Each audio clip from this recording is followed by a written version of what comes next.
मित्रों नमस्ते। आइए अब हम लोग कृदंत प्रकरण का अध्ययन करते हैं। इसमें हम लोग यह जानेंगे कि कृत प्रत्यय कहते किसको हैं, यह किन शब्दों से लगता है, लग कर क्या बनते हैं, इनकी सिद्धियां कैसे होती हैं इत्यादि। तो इसके पहले हम लोग यह जानते हैं कि प्रत्यय कितने प्रकार के होते हैं। प्रत्यय हमारे 5 प्रकार के होते हैं, ठीक है। पहला कौन सा है? सुप, दूसरा तिंग, तीसरा कृत, चौथा तद्धित और पांचवा स्त्री प्रत्यय, ठीक है। इन पांचों प्रत्ययों में हम लोग कृत प्रत्यय का अध्ययन करेंगे। तो सबसे पहले हम लोग यह जानते हैं कि कृत कहते किसको हैं, कृदंत प्रत्यय किसको कहते हैं। तो इसके लिए महर्षि पाणिनि लिखते हैं कृद तिंग। कृद तिंग एक सूत्र लिखते हैं। यह अष्टाध्यायी में तीसरे अध्याय के पहले पाद का 93वां सूत्र है। इसमें कहते हैं, इसके वृत्ति में लिखते हैं अत्र धात्वाधिकारे। देखिए बिल्कुल समझिएगा, स्पष्ट हो जाएगा। धात्वाधिकारे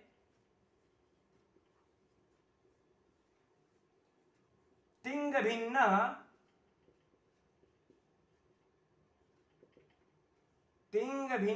प्रत्यय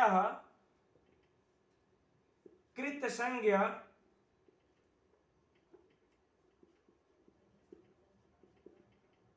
स्यात्, ठीक है। अर्थात इसको ऐसे समझिए। देखिए एक धातु का अधिकार चलता है, धातु का अधिकार चलता है जो हमारे तीसरे अध्याय से पहले पाद से शुरू होता है और वह इसके अंतिम तक जाता है। तो कहते हैं वही अत्र धातु अधिकार है। इस धातु अधिकार में तिंग से भिन्न, यानी जो तीसरे से शुरू होकर के पहले पाद से जो अंतिम तक जाता है वह कहते हैं कि तिंग से भिन्न जो प्रत्यय होते हैं उनकी कृत संज्ञा, यानी कि कृत संज्ञा होती है, उन्हें हम कृत कहते हैं, ठीक। अब ऐसे समझ लेती है कृत अतिंग सूत्र से। कृत अतिंग, इसका जब हम लोग विच्छेद करेंगे तो कृत अतिंग, अतिंग अर्थात तिंग से भिन्न। तो ये तिंग से भिन्न को हम कृत कहते हैं, लेकिन कौन से कहां पे आए हुए तिंग से भिन्न को हम कृत कहते हैं? तो इसीलिए कहते हैं कि धात्वाधिकारे, जो धातु के अधिकार में, धातु के अधिकार में जितने भी प्रत्यय पढ़े गए हैं वह तिंग से भिन्न यदि है तो कृत संज्ञा स्यात्, उनकी कृत संज्ञा होगी। स्पष्ट हो गया, क्लियर हो गया।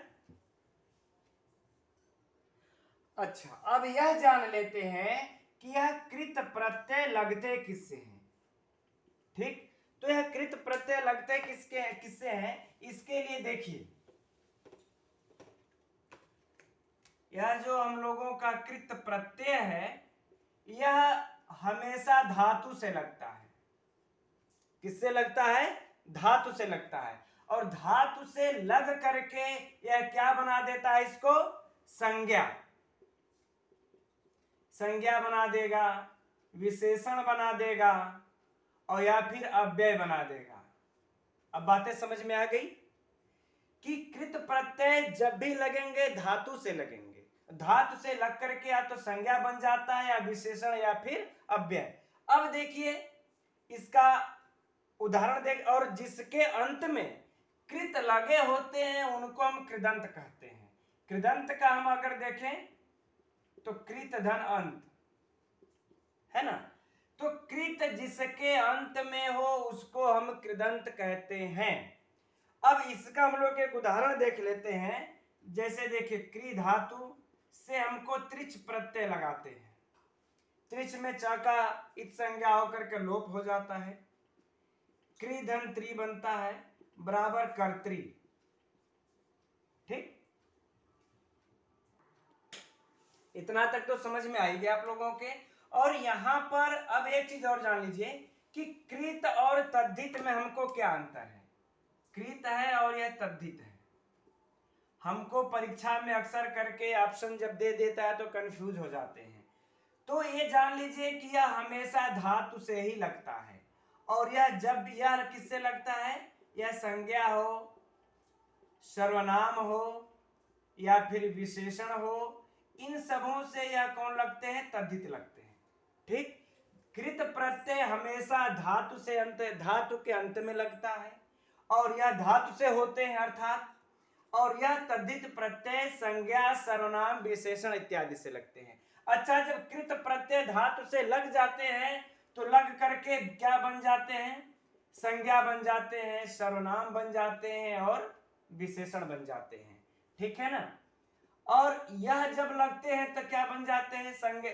तद्धित प्रत्यय जब संज्ञा, सर्वनाम, विशेषण इत्यादि से लग जाते हैं तो अक्सर करके संज्ञा से लग करके कोई उसका विशेषण बन जाते हैं, किसी अन्य प्रकार के वह संज्ञा देने लगते हैं। ठीक, यह हमारे कृत और तद्धित में अंतर है। यह परीक्षा में भी बार बार पूछा गया है कई परीक्षाओं में कि धातु से कौन प्रत्यय लगते हैं। ऑप्शन में 4 प्रत्यय का नाम दे दिया गया, तो धातु से हमारे कृत प्रत्यय लगते हैं।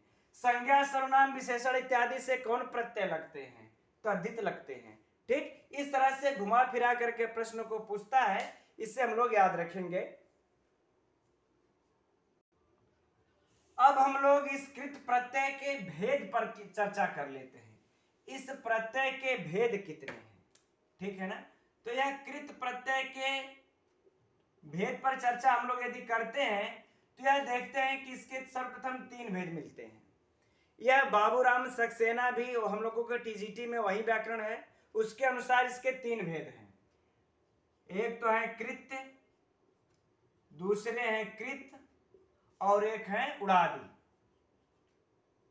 ठीक है, तो यह हमें याद रखने हैं, परीक्षा में यदि पूछ दे टीजीटी वगैरह में कि कृत के कितने भेद हैं, तो कृत्य, कृत और उड़ादी 3 भेद मिलते हैं।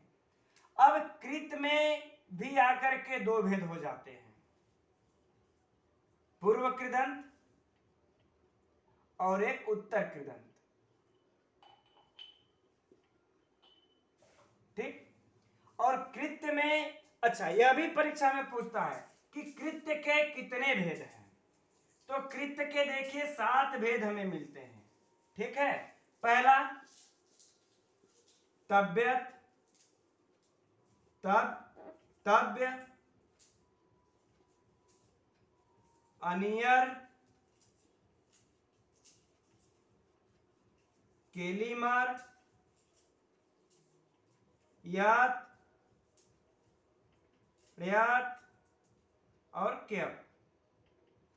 ठीक, 1 2 3 4 5 6 7। तो यह भी परीक्षा में पूछता है कि कृत्य के कितने भेद हैं। तो कृत्य के यह 7 भेद हैं। ठीक, हम लोग इस कृत्य प्रत्यय के अंतर्गत आने वाले इस कृत्य के इन 7 प्रत्ययों को, और कृत्य में भी अंतर्गत आने वाले पूर्व कृदंत, उत्तर कृदंत, और इसका जो तीसरा भेद है उड़ादी, इन सभी का अध्ययन करेंगे क्रमशः। ठीक, इन तीनों भेदों का और फिर इन 7 भेदों का, इन सबों का क्रमशः अध्ययन करेंगे। लेकिन उसके पूर्व में इनकी सिद्धि करने के लिए गुण होता है, वृद्धि होते हैं, संप्रसारण होते हैं, इत संज्ञा, लघु उपधा क्या होते हैं, हम लोगों को इसको जानना पड़ेगा। जब तक से हम लोग इसको नहीं जानेंगे तब तक से हम लोग कृत प्रत्यय की सिद्धि नहीं कर सकते। तो सबसे पहले हम लोग इसको सिद्धि करने के लिए जिन उदाहरणों को आवश्यक होता है, सूत्रों को, हम लोग उसको देखेंगे। अब मित्रों, इस कृदंत की सिद्धि के लिए देखिए उसमें गुण होते हैं, वृद्धि होते हैं, संप्रसारण होते हैं, ये सूत्रों के द्वारा होते हैं। तो आइए हम लोग सबसे पहले यह देखते हैं कि गुण करने वाले कौन से सूत्र हैं, वृद्धि करने वाले कौन से सूत्र हैं, और संप्रसारण करने वाले कौन से सूत्र हैं। मित्रों, बिना इसके हम लोग जाने कृदंत की सिद्धि कर ही नहीं सकते।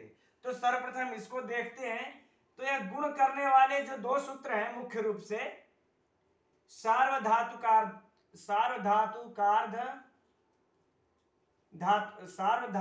धातुकयो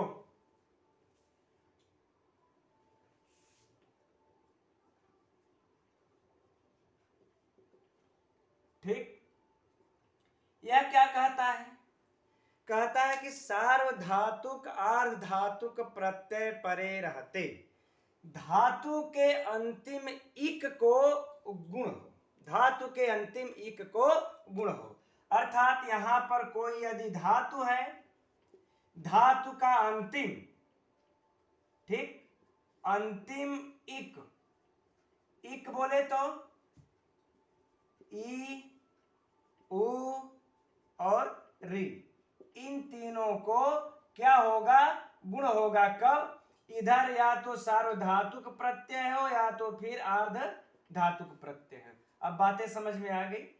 या तो सार्वधातुक प्रत्यय हो या तो अर्ध धातुक प्रत्यय हो, तो धातु के अंतिम इक, ई, उ, री को क्या हो जाता है? गुण। अब गुण होगा तो ई को क्या हो जाएगा? ए, उ को ओ और री को अर। आ गई बातें समझ में? अब बात यह हो गई कि यह सार्वधातुक और आर्धधातुक कहते किसको हैं। अब यह तो जान लिया जाए। तो इसके लिए कहते हैं कि तिंग, अब तिंग, शीत, सार्वधातुकम, ठीक। अर्थात धातु के बाद जुड़ने वाले तिंग और शीत प्रत्यय को सार्वधातुक कहते हैं, ठीक है ना। यह सार्वधातुक किसको कहते हैं यह बता रहे हैं हम लोग, ठीक, कि धातु के बाद जो तिंग प्रत्यय जुड़ते हैं और शीत अर्थात जिसमें स इत हो, ऐसे प्रत्ययों को सार्वधातुक कहते हैं। अब आर्धधातुक हो, अब आर्धधातुक किसको कहते हैं? करें आर्धधातुकम शेषः, इसके लिए जो सूत्र है आर्धधातुकम शेषः,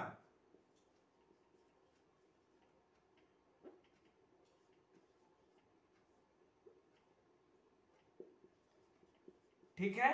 अब आर्धधातुकम शेषः अर्थात कि तिंग धातु के बाद जुड़ने वाले तिंग और शीत प्रत्ययों को छोड़ करके जितने भी प्रत्यय जुड़ेंगे उनको हम आर्धधातुक कहेंगे। स्पष्ट हो गया? फिर से सुन लीजिए। तो इस धातु हो, यहां पर धातु है, धातु के बाद यदि यहां पर तिंग प्रत्यय जुड़ेगा या फिर शीत प्रत्यय जुड़ेगा तो यह क्या कहा जाएगा? सार्वधातुक। अब बातें समझ में आ गई? इन दोनों को छोड़ करके अदरवाइज कोई भी प्रत्यय जुड़ेगा उसको कहा जाएगा आर्धधातुक। अब बातें समझ में आ गई? तो ये तो कंडीशन क्लियर है कि धातु के बाद या तो कोई प्रत्यय सार्वधातुक होगा यदि तिंग और शीत है तो, यदि तिंग शीत नहीं है दूसरा कोई प्रत्यय है तो वह आर्धधातुक होगा। यह स्पष्ट आप लोग समझ लीजिए, बैठा लीजिए दिमाग में कि धातु के बाद कोई भी प्रत्यय है या तो सार्वधातुक होना क्लियर है या तो फिर आर्धधातुक होना स्पष्ट है।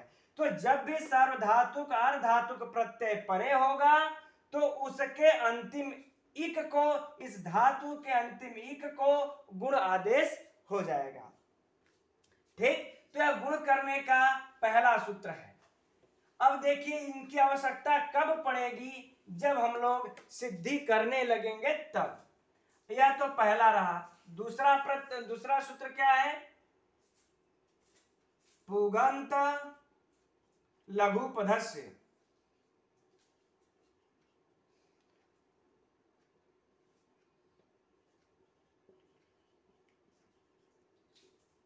पुगंत लघुपधस्य च। यह क्या कहता है?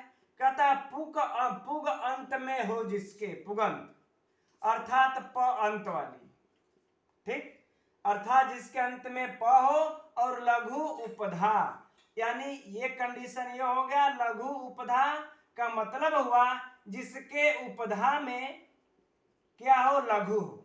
लघु का मतलब हुआ ह्रस्व, क्या हो? ह्रस्व हो। तब क्या होगा? ऐसी धातुओं के इक को, या ना ऐसी धातुएं होनी चाहिए। कैसी धातुएं? या तो प अंत वाली हो या तो उपधा में लघु या ह्रस्व हो। तब क्या होगा? इनके इक को, कहां पर? उपधा में यदि लघु है तो उस इक को गुण आदेश हो जाता है। गुण आदेश हो जाता है कब? जब बाद में हमें सार्वधातुक या फिर आर्धधातुक प्रत्यय मिल जाए तब। बातें समझ में आ गई? कह रहे हैं ऐसी धातु हो जिसके अंत में प हो और लघु उपधा उसका लघु हो, या फिर यह और है, यह हो या फिर और हमें यह मिल जाए।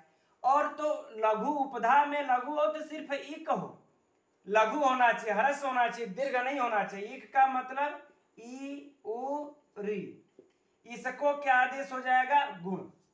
अब आप लोग कहेंगे गुण तो इससे भी हो रहा है, तो यह धातु के अंतिम में कर रहा है। सार्वधातु का धातु के धातु के अंतिम इक को गुण करता है। सार्वधातु का धातु प्रत्यय परे रहते, और पुगंत लघुपधा से क्या करता है कि धातु के उपधा में उपधा के ह्रस्व इक को गुण करता है, या फिर प अंत वाली धातुओं को गुण करता है। अब बातें समझ में आ गई?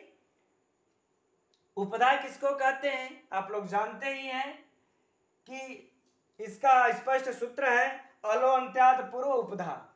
अलो में जो अंतिम अल होता है उसके पूर्व वाला उपधा होता है। जैसे जैसे कि पच। अब इसमें देखिए प है, फिर अ है, फिर च है, तो इसमें अंतिम अल कौन है? च है, यह अंतिम अल है। तो इसके इस अंतिम अल के पूर्व वाला वर्ण जो अ है यह क्या होगा? उपधा होगा। अब बातें समझ में आ गई? अब जैसे चुर ले लीजिए, चुर के अंतिम र अंतिम वर्ण अंतिम अल कौन है? र। इसके पूर्ववर्ती वाला वर्ण क्या है? उ, तो यह क्या हो जाएगा? उपधा। अब बातें समझ में आ गई? तो यह उपधा के लघु को गुण करता है, राइट। अब हम लोग चलते हैं, यह तो रही बात गुण करने के सूत्र। अब हम लोग वृद्धि करने के सूत्र को आगे बढ़ते हैं कि वृद्धि करने के कौन कौन से सूत्र हैं। इसके लिए है अचोणिति।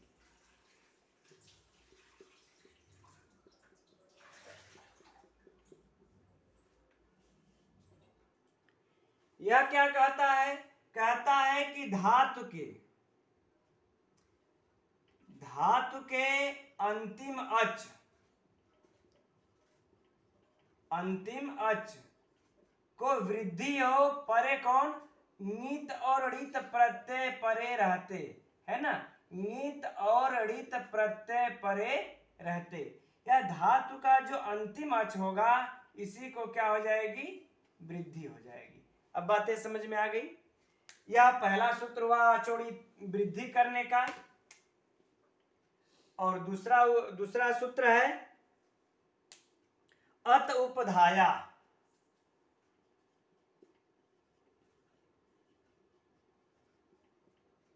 ठीक, यह क्या कहता है? अत अर्थात उपधाया है ना। उपधा में अत अर्थात अ हो तब, उपधा में यदि अ हो तब उसको वृद्धि करता है नीत और ऋत प्रत्यय परे रहते। फिर से देख लीजिए, यहां पर मान लेते हैं धातु है, धातु के उपधा में यदि अ है तो यह अ है, तो इसको क्या कर देता है? वृद्धि अर्थात आ कर देता है। कब?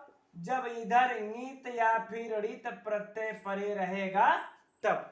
यह सूत्र को मित्रों याद कर लीजिएगा, बिना इसको याद किए हुए हम लोग जो है कि कृदंत की सिद्धि नहीं कर सकते।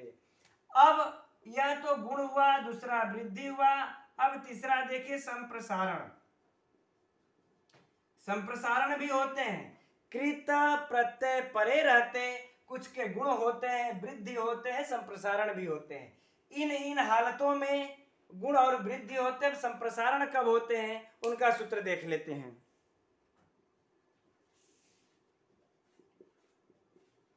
वचिस्व पीय जादीनाम किति, है ना। यह देखिए क्या करता है, कहते हैं वच, वच स्वप, है ना, वच स्वप यज, फिर कहते हैं आदि नाम, आदि, ठीक। वच स्वप यज आदि धातुओं को संप्रसारण होता है परे यदि कोई कित प्रत्यय परे हो तब। बातें समझ में आ गई। यह तीन कह रहे यहाँ पर, वच स्वप यज आदि धातुओं को संप्रसारण हो कित प्रत्यय परे रहते, यह पहला संप्रसारण करने का सूत्र है। यह मित्रों जब हम लोग सिद्धि करेंगे तब देखिएगा कैसे गुण वृद्धि होगा, तब इन सब सूत्रों को लगाएंगे तब समझ में आ जाएगा। दूसरा